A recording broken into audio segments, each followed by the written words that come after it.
मीठे बच्चे, बाप, टीचर और सद्गुरु, यह 3 अक्षर याद करो तो अनेक विशेषताएं आ जाएंगी। प्रश्न: किन बच्चों के हर कदम में पद्मों की कमाई जमा होती रहती है? उत्तर: जो अपना हर कदम सेवा में बढ़ाते रहते हैं वही पद्मों की कमाई जमा करते हैं। अगर बाबा की सेवा में कदम नहीं उठाएंगे तो पदम कैसे पाएंगे? सेवा ही कदम में पदम देती है, इसी से पद्मा पदमपति बनते हो। दूसरा प्रश्न: किस राज को जानने के कारण तुम बच्चे सभी के कल्याणकारी बनते हो? उत्तर: बाबा ने हम बच्चों को यह राज समझाया है कि सभी की यह एक ही हट्टी है, यहाँ सबको आना ही है। यह बहुत गुह्य राज है। इस राज को जानने वाले बच्चे ही सबके कल्याणकारी बनते हैं। ओम शांति। रूहानी बाप के रूहानी बच्चे यह तो हर एक जानते होंगे कि बाबा हमारा बाप भी है, टीचर भी है और सतगुरु भी है। बच्चे जानते हैं, जानते हुए भी घड़ी घड़ी भूल जाते हैं। यहाँ जो बैठे हैं वह जानते तो होंगे ना, परंतु भूल जाते हैं। दुनिया वाले तो बिल्कुल नहीं जानते। बाप कहते हैं सिर्फ यह 3 अक्षर भी याद रहे तो बहुत सेवा कर सकते हैं। प्रदर्शनी अथवा म्यूजियम में तुम्हारे पास बहुत आते हैं। घर में भी मित्र संबंधी आदि बहुत आते हैं। कोई भी आए तो समझाना चाहिए कि जिसको भगवान कहा जाता है वह बाबा भी है, टीचर भी है और सतगुरु भी है। यह याद हो तो भी ठीक, और कोई की याद न आए, और कोई को तो ऐसे कह न सके। तुम बच्चे जानते हो हमारा बाबा बाप भी है, टीचर भी है, सतगुरु भी है। कितना सहज है। परंतु कोई कोई की तो ऐसी पत्थर बुद्धि है जो यह 3 अक्षर भी बुद्धि में धारण नहीं कर सकते, भूल जाते हैं। बाबा हमको मनुष्य से देवता बनाते हैं क्योंकि बेहद का बाप है ना। बेहद का बाप है तो जरूर बेहद का वर्षा ही देंगे। बेहद का वर्षा है देवताओं के पास। इतना सिर्फ याद करे तो घर में भी बहुत सेवा कर सकते हैं। परंतु यह भी भूल जाने के कारण किसको बता नहीं सकते। घड़ी घड़ी भूल जाते हैं क्योंकि सारे कल्प के भूले हुए हैं। अब बाप बैठ समझाते हैं। वास्तव में यह ज्ञान बहुत सिंपल है। बाकी याद की यात्रा से संपूर्ण बनना, इसमें मेहनत है। बाबा हमारा बाप भी है, शिक्षा भी देते हैं, वर्षा भी देते हैं, पवित्र भी बनाते हैं, क्योंकि पतित पावन बाप है। सिर्फ कहते हैं कि सबको यही कहो कि मुझे याद करो। बाबा की सेवा में जरा भी कदम नहीं उठा तो वह फिर पदम कैसे पाएंगे?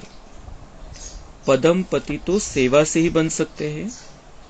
सेवा ही कदम में पदम ले आती है।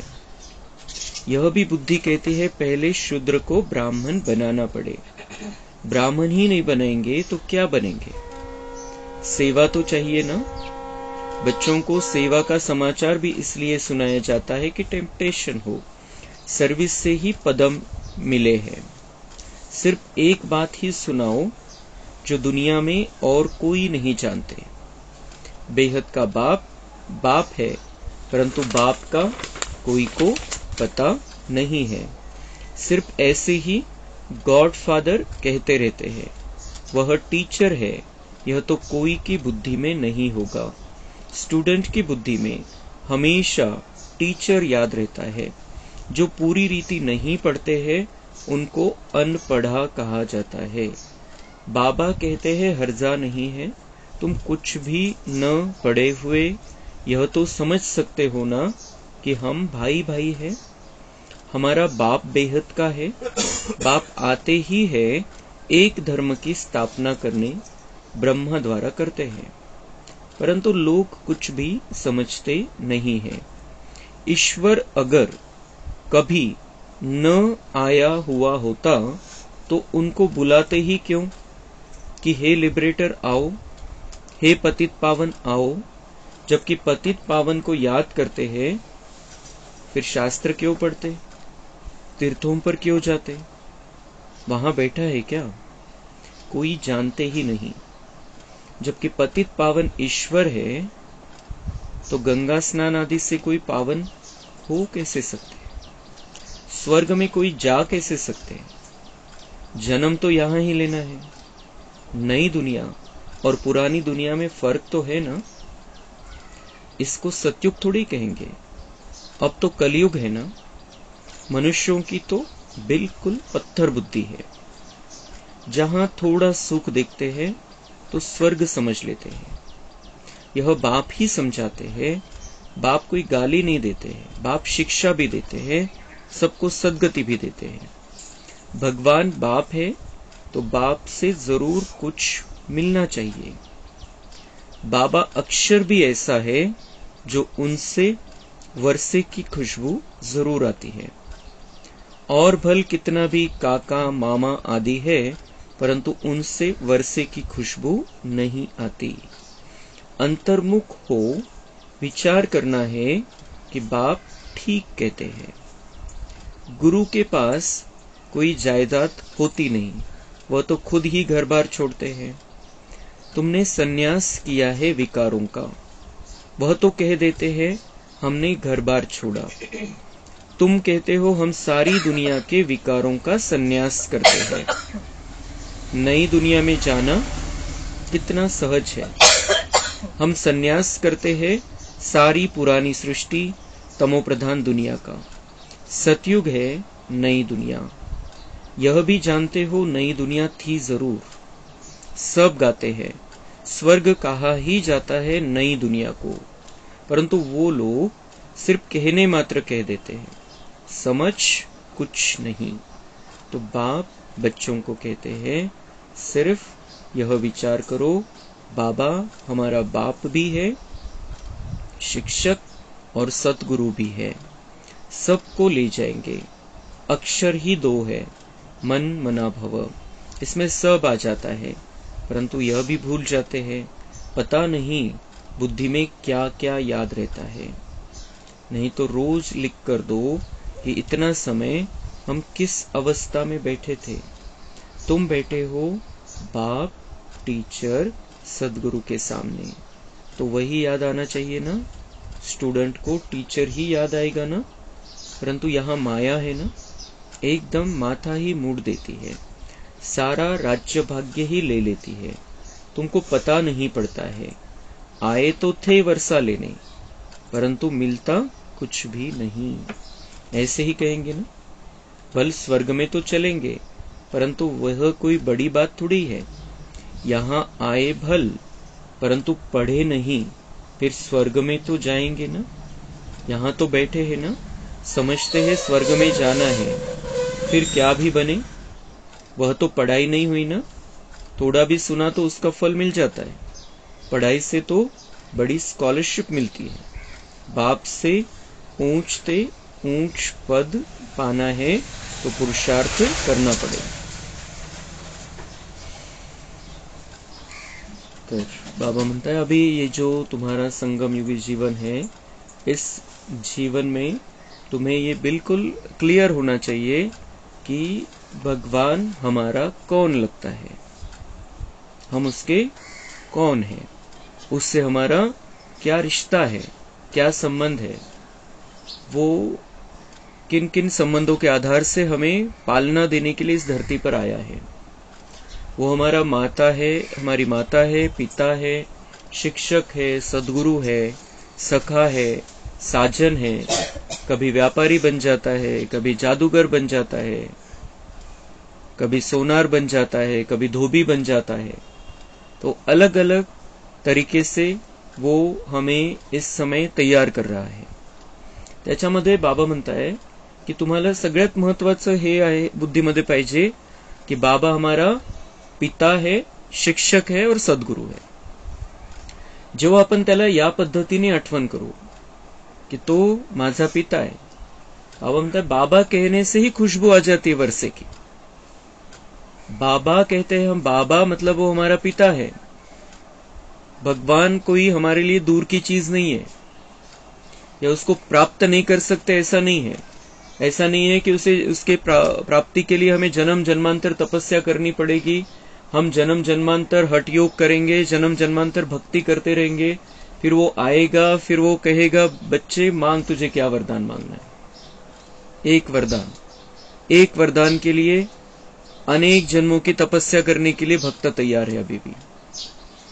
लेकिन भगवान हमारे ऊपर रोज वरदानों की वर्षा कर रहा है सद्गुरु के रूप में। वो हमको मिल गया है, हमें उसे पाना नहीं है, अब वो मिल गया है तो आपल्याला प्राप्त झालेला आहे, त्याचे आपण झालेले आहे, तो आपला झालेला आहे। तो आता काय है कि अभी वो हमारा बाबा है, ये हमें समझ में आ गया, तो हमें उससे वर्षा लेना है। बिल्कुल आपल्याला स्पष्ट बुद्धीमध्ये पाहिजे वो हमारा बाप है। भगवान, ईश्वर, अल्लाह, गॉड, परमेश्वर वो कुछ नहीं हमारे लिए, हमारा अभी वो बाप है। वो दुनिया वालों के लिए वो सब कुछ है, लेकिन अब वो हमारा बाप है, हम उसके बच्चे हैं हम। बिल्कुल हे स्पष्ट रीतीने बुद्धीमध्ये पाहिजे। आता मेरा और भगवान का डायरेक्ट संबंध है और ऐसा संबंध है जो दुनिया में किसी के साथ नहीं है। कोई इतना ऊंचा नहीं है जिसके साथ दुनिया में किसी का संबंध हो, लेकिन मेरा संबंध है जो दुनिया में ऊंचे से ऊंचा है, सबसे ऊपर है, सबसे ऊंचा है, सबसे श्रेष्ठ है, सबसे दिव्य है, सबसे शक्तिशाली है, उससे मेरा डायरेक्ट संबंध है। और डायरेक्ट संबंध कौन सा है? वो मेरा पिता है। पिता बनकर वो मुझे वर्षा देने के लिए आया है। ये हम रोज सुनते हैं, लेकिन अंदर हमें पक्का करना है इस बात को। ये बात अगर पक्की हो जाएगी, वो हमारा पिता है, शिक्षक है, सद्गुरु है, तो हमारा ये संपूर्ण जीवन सचमुच में संगमयुगी जीवन हो जाएगा। कारण आपला हा नवा जन्म आहे, नव्या जन्मामध्ये पिता रूपामध्ये परमेश्वर प्राप्त झालेला आहे। तो शिक्षक बनून आपल्याला शिकवतोय, ज्ञान देतोय। इतके सुंदर रीतीने तो आपल्याला शिकवतोय, इतके सुंदर ज्ञान रत्न देत असतो रोज। क्यों दे रहा है? उसके पीछे कोई स्वार्थ नहीं है। भगवान हमें ज्ञान रत्न इसीलिए दे रहा है क्योंकि वो हमें देवता बनाना चाहता है। वो हमें विश्व की बादशाही देना चाहता है। वो हमें दिव्य स्वभाव वाला बनाना चाहता है। वो हमें संपूर्ण सुख शांति की दुनिया में रखना चाहता है, स्वर्ग में रखना चाहता है। इसलिए वो रोज पढ़ाता है। उसे उस दुनिया में रहना नहीं है, देखना भी नहीं है उस दुनिया को। उसको अपने शांति धाम में रहना है, रिटायरमेंट की अवस्था में। फिर भी वो हमारे लिए इतना कुछ करता है। तो वो हमारा पिता बनकर आया है, इतनी सुंदर दुनिया सौगात में लाया है। और वर्षा किसको मिलता है? किसको मिला हुआ है वर्षा? देवी देवताओं। देवी देवताओं ने वर्षा कब पाया था? संगम युग में।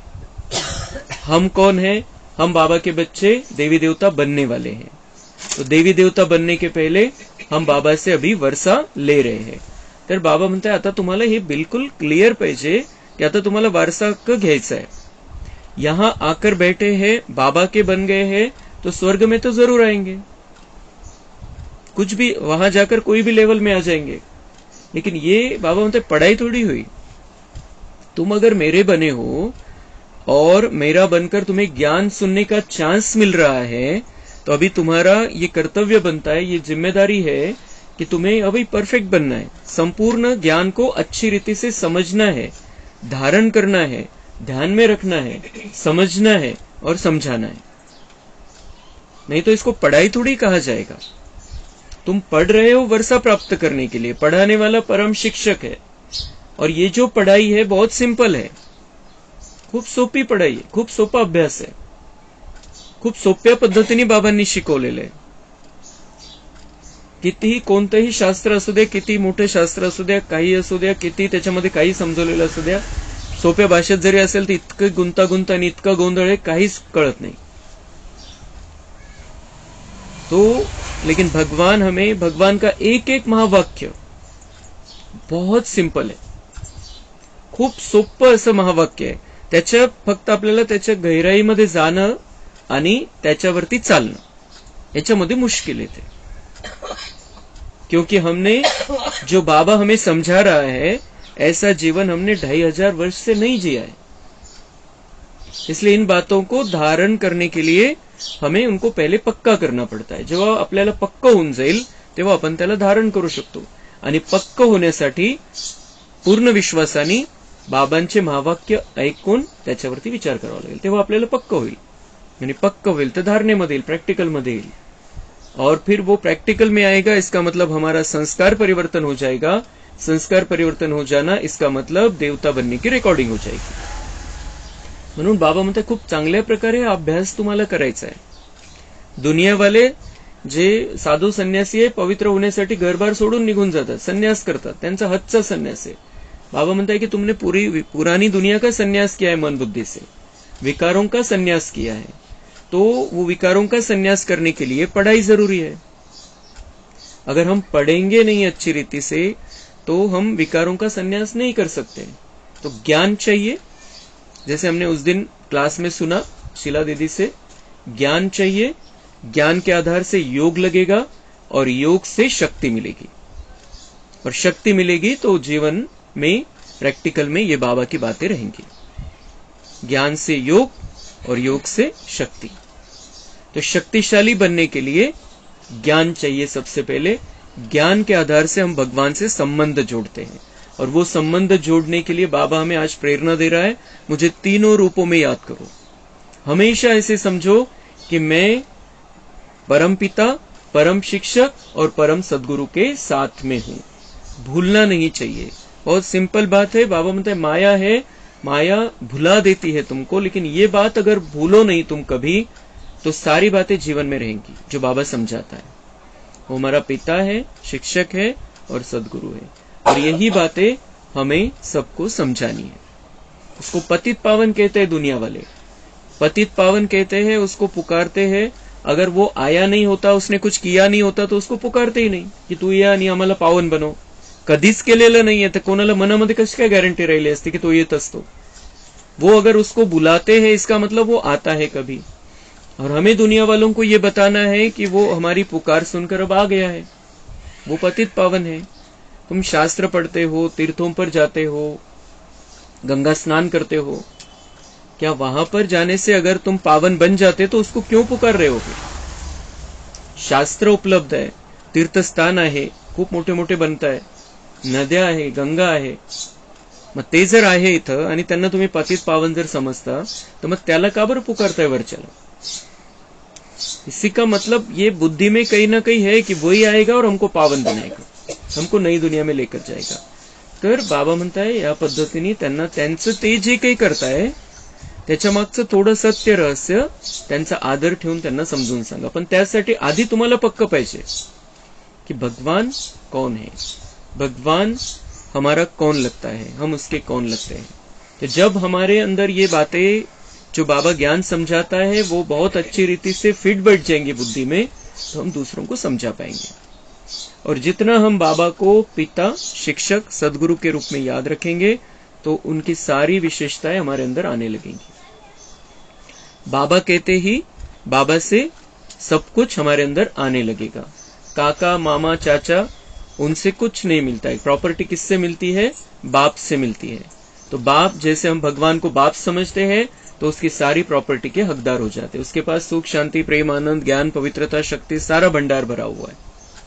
उसको हम बाप समझते हैं तो उसके खजाने के मालिक बन जाते हैं. जो साधु सन्यासी वो दुनिया में होते हैं वो भी जायदाद नहीं रहती उनके पास, वो कोई हमें वर्षे में नहीं दे सकते.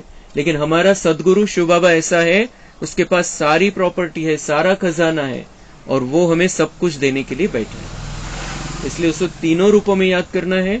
बाप के रूप में याद करते हुए पूरे वर्षे को हमें अपना बना लेना है, जितना भी हम ले सकते हैं उतना लेना है, जितना ऊंच पद पा सकते उतना पाना है। शिक्षक के रूप में उसे बुद्धि में रखते हुए वो क्या सिखाता है उसको सदा ध्यान में रखना है। दिन भर व्यवहार में आते हुए हमें उन शिक्षाओं को अमल में लाना है। और वो सदगुरु है, सदगुरु के रूप में हमें पवित्र बना रहा है, सदगति का रास्ता बता रहा है, तो उस पर हमें चलना है। शिव के लिए जरूर कहेंगे यह भगवान है। भगवान तो निराकार ही होता है, उनको बाप कहा जाता है। वह शिक्षा भी देते हैं। तुम्हारी आत्मा शिक्षा लेती है, आत्मा ही सब कुछ करती है। टीचर भी आत्मा बनती है। बाप भी इस रथ पर आकर पढ़ाते हैं, सतयुग की स्थापना करते हैं। वहां कलयुग का नाम निशान ही नहीं। मनुष्य कहां से आएंगे? सर्विसेबल बच्चों को सारा दिन ख्याल चलते रहते हैं। सेवा नहीं करते तो समझा जाता है बुद्धि ही नहीं चलती। जैसे बुद्धू बैठे हैं, बाप को समझ नहीं सकते। पतित पावन बाप को याद करने से ही वर्षा मिलेगा। याद करते करते मरेंगे तो बाप की सब मिल्कियत मिलेगी। बेहद की बाप की मिल्कियत है स्वर्ग। तर बाबा म्हणता है कि सेवा करनी है, सेवा से ही कदम में पदम जमा होते हैं। जितकी सेवा करता येईल तितकी करायची, जितकं सगळ्यांना समजून सांगता येईल व्यवस्थितपणे समजून सांगायचंय। बाबा के रास्ते पर हमें सबको लेकर आना है। शिव बाबा के बारे में बताना है, भगवान निराकार है, उसके बारे में सबको समझाना है। शिव बाबा का चित्र तो बहुत अच्छा है, भल बड़ा ही रख दो, इसमें कोई कुछ कहेंगे नहीं। ऐसे नहीं कहेंगे कि यह ब्रह्मा है, यह है गुप्त। तुम गुप्त भी समझा सकते हो। सिर्फ शिव का चित्र रखो और सब चित्र उठा दो। यह शिव बाबा बाप, टीचर, सदगुरु है। यह आते हैं नई दुनिया की स्थापना करने और संगम पर ही आते हैं। यह ज्ञान तो बुद्धि में है ना। बोलो शिव बाबा को याद करो और किसी को याद नहीं करो। शिव बाबा पतित पावन है। वह कहते हैं मुझे याद करो तो तुम मेरे साथ आकर मिलेंगे। तुम गुप्त सेवा कर सकते हो। यह लक्ष्मी नारायण इस नॉलेज से ही बने हैं। कहेंगे शिव बाबा निराकार है, वह कैसे आते हैं? अरे तुम्हारी आत्मा भी तो निराकार है, वह कैसे आती है? वह भी ऊपर से आती है ना पार्ट बजाने। यह भी बाप आकर समझाते हैं। बैल पर तो आ न सके, बोलेगा कैसे? साधारण बूढ़े तन में आते हैं। समझाने की भी बड़ी युक्ति चाहिए। कोई कहते तुम भक्ति नहीं करते हो, बोलो हम तो सब कुछ करते हैं। युक्ति से चलना होता है। किसी को उठाने लिए सोचना चाहिए क्या युक्ति रचे। कोई को नाराज भी नहीं करना है। गृहस्थ व्यवहार में रहते सिर्फ पवित्र रहना है। तो बाबा म्हणता है कि ये जो परमपिता परमात्मा का चित्र है, शिव बाबा का चित्र है, उस पर समझाना चाहिए कि वो कैसे पतित पावन है, कैसे निराकार है, कैसे आता है, बूढ़े तन का आधार लेता है, अनुभवी रथ का आधार लेता है, वही भागीरथ है, उसके द्वारा ज्ञान गंगा बहाता है, ज्ञान देता है और उसी से ये सृष्टि पावन बन जाती है, दिव्य बन जाती है, स्वर्ग बन जाता है। बाबा बोलता है सबको ये समझाओ। वो कोई बैल के ऊपर सवारी करके नहीं आता है। बैल के ऊपर आकर कैसे बैठेगा? कोई बैठ भी नहीं सकता है बैल के ऊपर, और ज्ञान देने के लिए। तो बाबा बोलता है उनको समझाओ बहुत अच्छी रीति से। फिर हम जब ये बातें कहते हैं उनको, ये सारी बातें जो उन्होंने शास्त्रों में सुन रखी है, और हम अलग बातें बताते हैं कि भगवान आता है, बूढ़े रथ का आधार लेकर ज्ञान समजात आहे। त्यांच्या डोक्यामध्ये वेगवेगळ्या कल्पना आहे, कशावरती बसून येतो, वेगवेगळ्या प्रकारचे त्यांनी ते दाखवलेले। तो वो क्या कहेंगे हमको, क्या तुम भक्ति नहीं करते हो? तो बाबा म्हणतात त्यांना सांगा स्पष्टपणे कि हम सब कुछ करते हम सब कुछ, लेकिन मन से करते हैं। हम मन से करते हैं। हम कोई ऐसे सामग्री के आधार से पूजा करना ये वो नहीं करते। हम मन से भक्ति करते, हम एक के भक्त हैं। जोपर्यंत त्यांना ज्ञान नाही की हम बच्चा बन जाते, भगवान का बच्चा बन जाते डायरेक्ट, तोपर्यंत आपण त्यांना सांगू शकतो की आम्ही एका शिवाची भक्ती करतोय, भक्तीच करतोय आम्ही, फक्त मनाने करतोय। लेकिन हमें अंदर से पता है कि हम उसके बच्चे बन गए, भक्त नहीं, हम से मांगने वाले नहीं है, भिखारी नहीं है, हम अधिकारी बन गए हैं। ये हमारे दिल में रखना है। जिनको समझ में नहीं आता है कि ज्ञान में आने का परिणाम क्या है, क्या परिवर्तन है, तो उनको हम कहने के लिए कह सकते हैं कि हम भक्त ही है, अभी भक्ति ही करते हैं। एक शिव की भक्ति करते हैं जो निराकार है, उसकी भक्ति करते हैं। और पिछले जन्मों में हमने बहुत कुछ कर लिया, पूजा पाठ, उपास तपास, तीर्थ यात्रा, सब कुछ कर लिया हमने पिछले जन्मों में. अब हमें कुछ करने की जरूरत नाही रही आहे. त्यांना आपण स्पष्ट सांगू शकतो की मागच्या जन्मांमध्ये आम्ही सगळं काही केलेलं आहे. खूप असं लोड घेऊन नाही, खूप रमणीक पद्धतीने अपन सांगू शकतो कि हमने जो करना था कर लिया, अब सब हो गया हमारा, और इसलिए हमको ज्ञान मिल रहा है.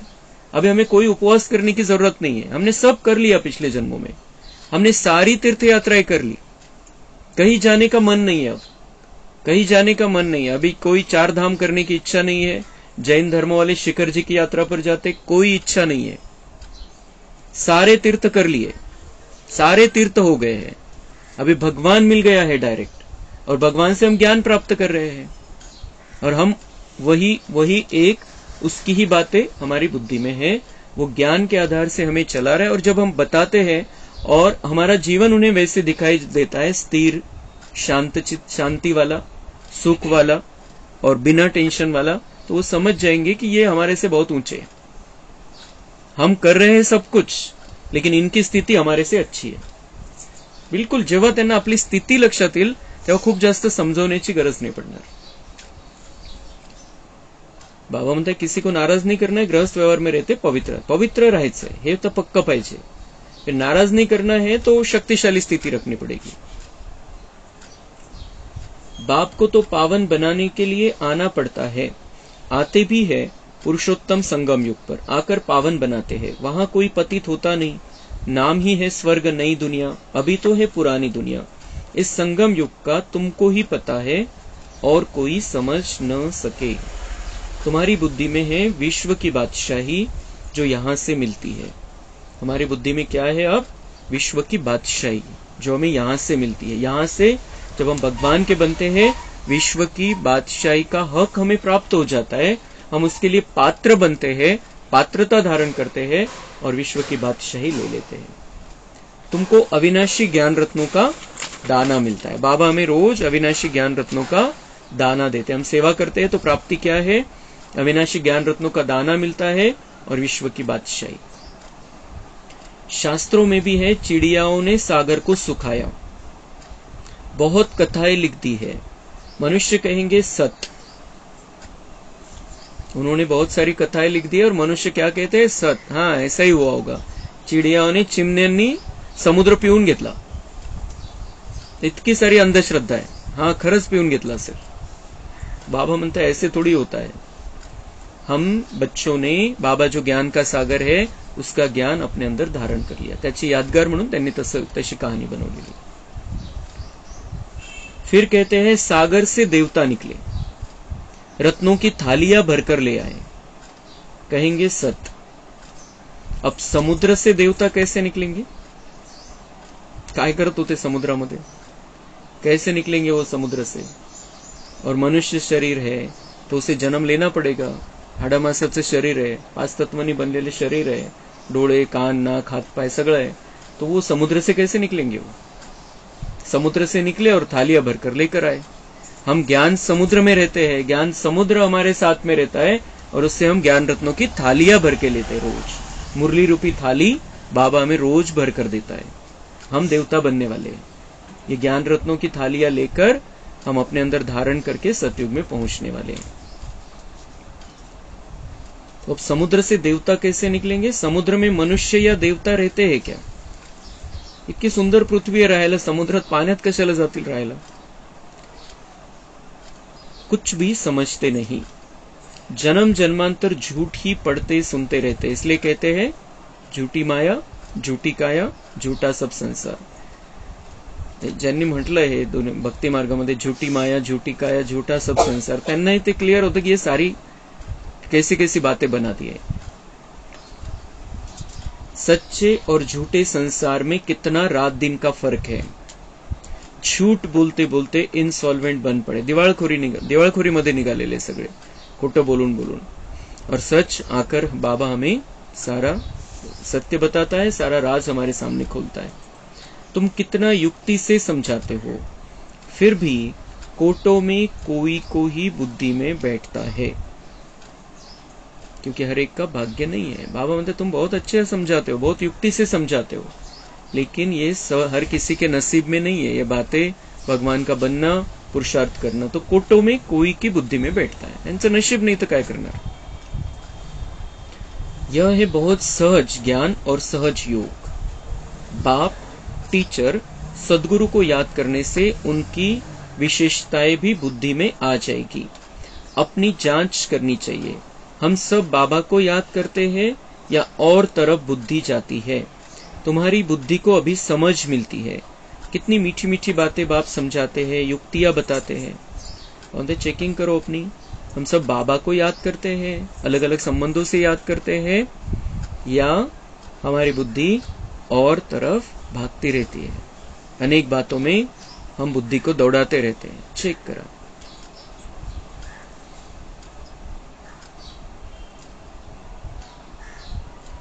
अरे यह तो आत्माओं का बाप है ना, तो बाप को याद करो।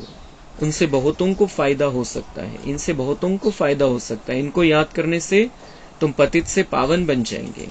वह सबका बाप है। दुनिया वालों को ऐसे समझाना है कि इनको याद करो, इनसे बहुतों को फायदा हो सकता है। इनको याद करने से तुम पतित से पावन बन जाएंगे। वह सबका बाप है। एक बाप के सिवाय कोई की याद नहीं आनी चाहिए। और संग तोड़ एक संग जोड़ना है। यह है किसी के कल्याण करने की युक्तियां। किसका अगर सच में कल्याण करना चाहते हैं हम, तो हमें उनको शिव बाबा से जोड़ना पड़ेगा, भगवान से जोड़ना पड़ेगा। नहीं तो हम उनका कल्याण ही नहीं करना चाहते। बिल्कुल क्लियर। अगर हमारी इच्छा है किसी का कल्याण हो जाए तो उनको बाबा से जोड़ देना है। बाप को याद ही नहीं कर सकेंगे तो पावन कैसे बनेंगे? अगर उनको हम बाबा का परिचय ही न दे, वो बाबा को याद ही नहीं कर सके, तो वो पावन बन ही नहीं सकते। फिर पावन कैसे बनेंगे? सजाएं खाएंगे भयानक, और सजाएं खाकर द्वापर के बाद नीचे आएंगे, जब दुनिया पतित होना चालू हो जाएगी। स्वर्ग का सुख उन्हें प्राप्त नहीं होगा। घर में भी तुम बहुत सेवा कर सकते हो। बहुत मित्र संबंधी आदि तुमको मिलेंगे। भिन्न भिन्न युक्तियां रचो, बहुतों का कल्याण कर सकते हो। हट्टी तो एक ही है, और कोई हट्टी है नहीं, तो जाएंगे कहाँ? भावंत, खूप नातेवाईक मित्र संबंधी तुमच्याकडे येतात, तुम्ही त्यांना वेगवेगळ्या युक्तीने समजून सांगू शकता, त्यांचं कल्याण करू शकता, तुमचा अनुभव सांगू शकता, आता का दुनियाची हालत कशी झालेली हे सांगू शकता। मग इतकं सगळं भक्ती चाललेली तरी का बरं दुःख दूर होत नाहीये? इतके हॉस्पिटल्स वाढत चालले, इतके डॉक्टर वाढत चालले, तरी बीमारी का कमी होत नाहीये? क्योंकि ये उन्हें समझाना पड़ेगा कि ये दुख की दुनिया है, कलयुग है, अंतिम समय आ गया है दुनिया का, ये नरक है। और अब ये दुनिया को फिर अगर ऐसे चलता रहे तो भगवान किस काम का? फिर बिल्कुल त्यांना क्लियर सांगायचं है, तुम भगवान भगवान करते रहते हो, ये दुनिया ऐसी अगर चलती रहे तो वो भगवान होने का उसका फायदा ही क्या है? और हम क्यों उसकी भक्ति करें? तो उनको बिल्कुल क्लियर समझा सकते हैं कि नहीं, वो नहीं देख पाता ये सब, और वो आ गया है दुनिया में, लेकिन उसे सबको परिवर्तन करने के लिए समय लगता है। बच्चे तुरंत नहीं बदलते, जो भक्त है तुरंत नहीं बदलते, उनका बनने के बाद भी समय लगता है, संस्कार परिवर्तन होने में समय लगता है। मनुष्य जानवर जैसा हो गया है, उसको डायरेक्ट भगवान देवता जैसा बनाना समय लगता है, इसलिए भगवान ने टाइम रखा है, और उसका अब समय वो समाप्ति पर है। उसको जिनको तैयार करना था उनको लगभग तैयार कर लिया है, थोड़ा कुछ बचा है, उसका काम अब समाप्ति पर है, और वो नई दुनिया लाने वाला है। अब महापरिवर्तन का खेल शुरू होने वाला है। बिल्कुल क्लियर कट आपण दुनियेची हालत बघून त्यांना समजून सांगू शकतो, कोणीही असू द्या। हिम्मत ठेवून आपण त्यांना समजायचं, क्योंकि बाबा म्हणता है अगर उनका कल्याण करना है तो हट्टी एक ही है। हट्टी म्हणजे हे दुकान, ये जो प्राप्ति का स्थान, भगवान के पास ही वो आएंगे तो ही उनका कल्याण होना है। बाबा म्हणता दूसरा कुठेही चांस नहीं है, दूसरे कुठेही जाऊन कल्याण होणार नहीं है। वो जाएंगे कहाँ? वो अगर कहीं भी जाएंगे तो कुछ मिलने वाला नहीं है। तो यहाँ पर भगवान का उनको हमें बनाना है। अच्छा, मीठे मीठे सिक्के लधे बच्चों प्रति माता पिता बाप दादा का याद, प्यार और गुड मॉर्निंग। रूहानी बाप की रूहानी बच्चों को नमस्ते। हम रूहानी बच्चों की रूहानी बाप दादा को याद, प्यार, गुड मॉर्निंग, नमस्ते। वहाँ बाबा वहाँ, शुक्रिया बाबा शुक्रिया। धारणा के लिए मुख्य सार है, गृहस्थ व्यवहार में बहुत युक्ति से चलना है। कोई को नाराज भी नहीं करना है, पवित्र भी जरूर बनना है। इतनी शक्तिशाली स्थिति अपनी बनानी है, देवी जैसा बनना है घर में, जो हमारी पवित्रता खंडित न हो पाए। कोई को नाराज नहीं करना है, मतलब स्थिति ऐसी शक्तिशाली बनानी है जिसको नाराज होने की इच्छा भी न हो। बहुत युक्ति से चलना है। एक बाप से अविनाशी ज्ञान रत्नों का दाना ले अपनी बुद्धि रूपी झोली भरपूर रखनी है, बुद्धि को भटकाना नहीं है। पैगंबर बन सबको बाप का पैगाम देना है। वरदान है, बेहद की वैराग्य वृत्ति द्वारा सर्व लगावों से मुक्त रहने वाले सच्चे राजऋषि भव। राजऋषि अर्थात एक तरफ राज्य, दूसरे तरफ ऋषि अर्थात बेहद के वैरागी। अगर कहाँ भी, चाहे अपने में, चाहे व्यक्ति में, चाहे वस्तु में, कहाँ भी लगाव है तो राजऋषि नहीं। जिसका संकल्प मात्र भी थोड़ा लगाव है, उसके दो नाव में पाव हुए, फिर न यहाँ के रहेंगे न वहां के। इसलिए राजऋषि बनो, बेहद के वैरागी बनो, अर्थात एक बाप दूसरा न कोई, यह पाठ पक्का करो। बाबा म्हणते आता कुठंच लगाव नाही राहिला पाहिजे, राजऋषी जीवन तुमचं असं पाहिजे, एकीकडे मी राजयोग करताय आणि वैराग्य आलेलं आहे, दुनियेविषयी राजा बनण्यासाठी तुमची मेहनत चाललेली आहे आणि दुनियेविषयी वैराग्य आलेलं आहे। कशामध्येही कोणामध्येही लगाव नाही। कोणामध्ये लगाव असेल तर बाबा म्हणते दो नाव में पैर हुए, आणि दोन नावेमध्ये पाय जर आपण ठेवू तर काय होणार, डुबून जाणार। तो अभी बाबा के नाव में बैठ जाना है और यहां से ये इस कलयुगी दुनिया को पार करके सतयुग में पहुंच जाना है। लगाव से मुक्त रहना है, किसी में भी लगाव नहीं होना चाहिए, मोह नहीं होना चाहिए, अटैचमेंट नहीं होनी चाहिए। स्लोगन है, क्रोध अग्नि रूप है जो खुद को भी जलाता और दूसरों को भी जला देता है। आगी सर का क्रोध, तो इस क्रोध से हमें मुक्त रहना है, शीतल बन जाना है। अच्छा, ओम शांति।